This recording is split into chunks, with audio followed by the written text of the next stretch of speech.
Siguro matapos na lang yung taon na ito, ay hindi pa to ma-repair.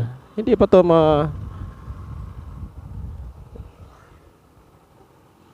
may balik.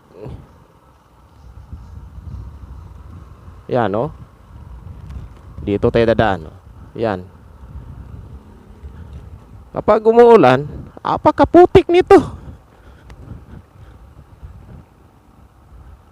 At kung mainit naman ang panahon, napakaalikabok din. Mahaba-haba to eh. Itong binaklas nila.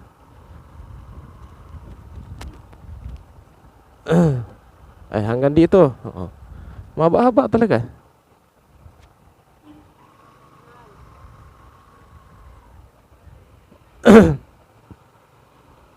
Baka binubungkal nila, tas wala pang budget pang pang balik.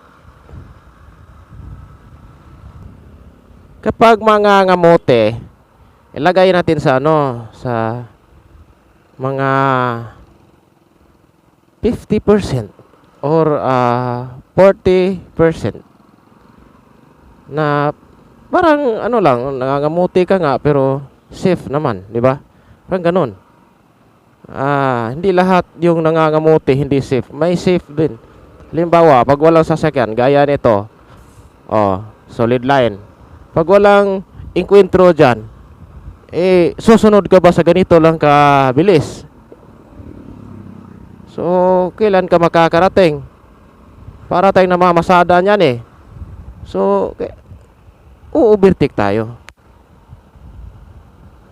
Kasi trabahante tayo eh. Hindi tayo may-ari ng kumpanya na kahit anong oras lang tayo dumating doon, walang problema. Tayo kakaltasan yung sahod natin. Oo nga, sabihin natin na bakit hindi gumising ng maaga? Oo nga, tama naman. Pero hindi sa buong taon na nakakagising ka ng maaga. Diba? Kasi hindi po gaya sa akin, hindi po opisina yung trabaho ko. Buong araw, ilang basong pawis yung nailabas ng katawan ko. Pagod talaga.